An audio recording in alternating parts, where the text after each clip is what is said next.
people tend to keep an eagle eye on those of us who say we are Christians. They want to see if they can catch a Christian doing something that goes against what Christ would have us do. You know why they do that? Because they feel like we are the sin police, that we will tell them they are going to hell at the first sign of sin in their lives.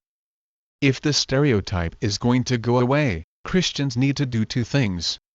First, we need to live our lives by example, to show others how Christians should conduct themselves.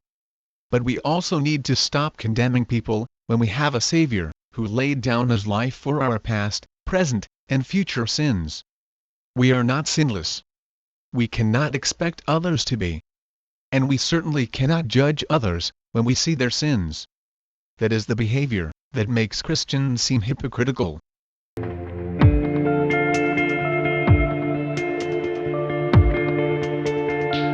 Some Christians act as if they are always right, and if you do not agree with them you must be wrong. These Christians are very confident in their theological and doctrinal beliefs, sometimes to the point of legalism. This is related to the last point in that many of the most vocal Christians really do seem to be judging the actions and lifestyles of others. Because the inflammatory nature of media likely will not change, Christians should be taking small, but meaningful, actions to change this image. We must practice tolerance in our daily lives, and show everyone we encounter that we are choosing to live our lives in a particular way, as obedience to a God who gave us everything. Not as a way to earn his love or a place in heaven.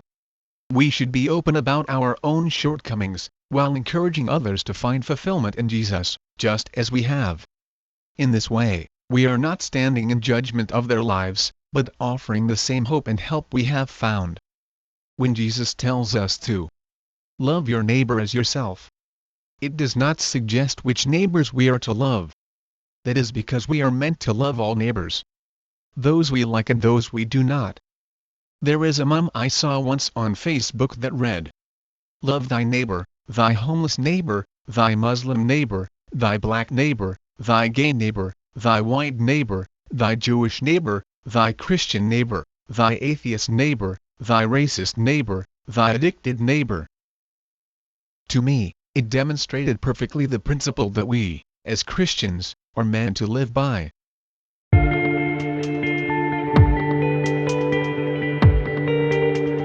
Here is a free piece of wisdom: non-Christians do not love when you throw Bible verses in their faces, as a way to prove them wrong, or tell them they are living in sin.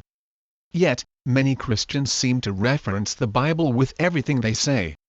Sometimes, that might not be the loving thing to do. And it is important to keep in mind that the same biblical reference can be interpreted multiple ways, depending on the perspective of the one referencing it.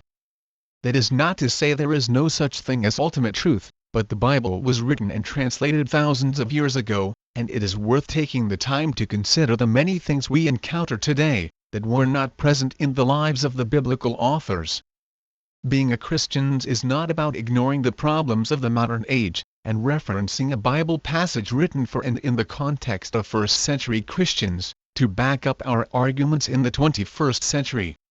Sometimes being a faithful witness means listening more than it does heaping verses on a person, in what comes off as a judgmental and holier-than-thou manner. Many Christians take a strong stance against homosexuality, often deriving this stance from Leviticus chapter 18 verse 22 and chapter 20 verse 13, in which it is said that homosexuality is a sin and an abomination.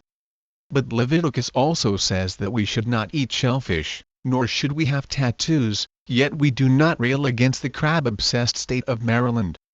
Nor do we see people with tattoos as similarly sinful. The problem here is that Christians tend to condemn both the sin and the sinner as one, but that is not how we should really be looking at the issue. I didn't make a very good fundamentalist because I never figured out how do you love the sinner and hate the sin. There's too many of you. I ain't got time to hate your sin. Hate your own sin. Hating my sin is a full-time job. The psalmist said, my sin is ever before me. I don't have time to hate. I think it should be this: love the sinner and hate your own sin. You hate your sin, I'll hate my sin, and let's love each other.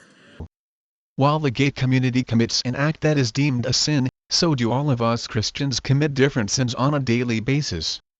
Maybe you struggle with watching pornography or overeating or prideful thoughts. Those are all sinful actions, and yet we are welcomed inside the church. The same way we are forgiven, we must be more forgiving of the sinner who commits sin. We cannot disapprove of both as one and the same.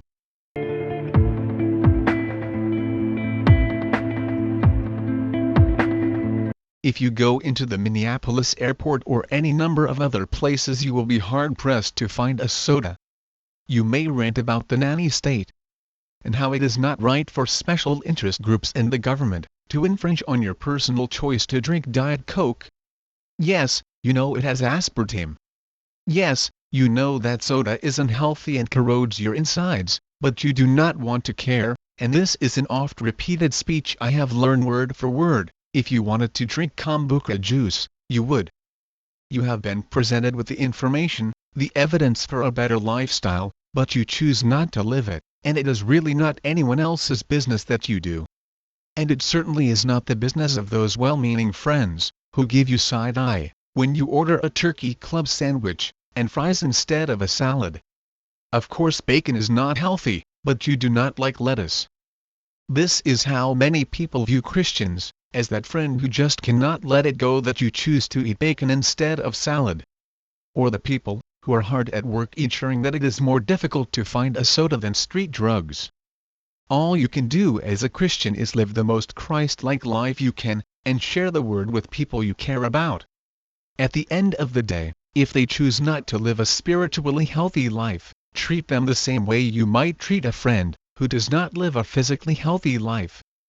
Interfering further in the lives of friends, loved ones, and strangers will only be met with resistance.